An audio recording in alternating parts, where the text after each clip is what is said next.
मनुस्मृती जाणणाऱ्यांनी ती वाचलीच नाही आणि जर वाचली असती तर त्यांनी तसं केलंच नसतं.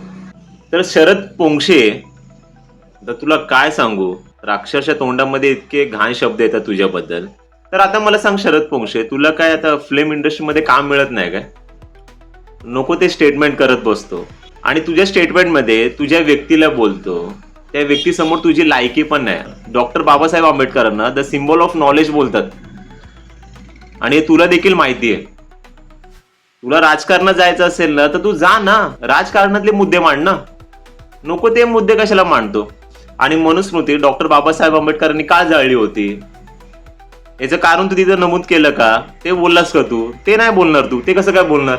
नको तिथे उपटसोंडेगिरी करत नको बसू. ती यासाठी जाळली होती कारण की ती जाळ्यामुळे अख्ख्या बहुजन समाजाला कळाले की हजारो वर्षापूर्वीपासून त्यांच्यावरती जे अन्याय होते ते या मनुस्मृतीद्वारे केले जात होते. आणि या गोष्टीचा विचार करून डॉक्टर बाबासाहेब आंबेडकरांनी ही मनुस्मृती जाळली होती. आणि कशाला ते गाडलेले मुर्दे तू बाहेर काढण्याचा प्रयत्न करतो? बरं ठीक आहे, तुला आलंय मनुस्मृती आवडते ना, तुझ्या घरापुरते आणि तुझ्या समाजापुरते मर्यादित ठेव ना.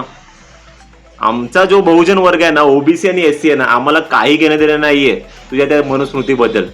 तू आणि तुझा वर्ग जाणू, आम्हाला काही घेणं देणं नाहीये. आम्ही आमच्या कॉन्स्टिट्यूशन मध्ये आम्ही खुश आहे, ते डॉक्टर बाबासाहेब आंबेडकरांनी आमच्या संरक्षणासाठी लिहिलेलं आहे. तुझी मनुस्मृती तू घेऊन बस आणि एक काम कर, तुझ्या घरामध्ये ज्या महिला शिकलेल्या आहेत ना त्यांचं सर्टिफिकेट जाऊन टाक. कारण की मनुस्मृतीमध्ये तेच लिहिलेलं आहे, महिलांनी शिक्षण करू नये, फक्त त्यांचे नवऱ्यांचे उठकार आणि बसकार करावे, बस दॅट्स इट. तर फायनली मी इतकं सांगू इच्छितो आपल्या बहुजन वर्गाला की जेव्हा शरद पोंक्षे सारखे लोक जेव्हा असे मनुस्मृतीबद्दल जेव्हा स्टेटमेंट देतात ना, तेव्हा तुमचा जो आवाज आहे ना तो स्ट्रॉंग ठेवा आणि अशा लोकांच्या कमेंटमध्ये असा विरोध दर्शवा ना की जेणेकरून नेक्स्ट टाइमला शरद पोंक्षे सारखी जे लोक आहेत ना, या लोकांनी असं स्टेटमेंट करण्यापूर्वी 10 वेळा विचार केला पाहिजे. तर शरद पोंक्षे तुझ्यामुळे ना अख्ख्या ब्राह्मण वर्गाचं ना तोंड खाली होतं जेव्हा आमच्यासारखी लोक त्यांना बोलतात. तेव्हा तुझ्यासारखे ते बोलतात ना, पेटीतला एक आंबा सडका असेल तर अख्खे आंबे सडके निघतात. तो सडलेला आंबा तू आहेस.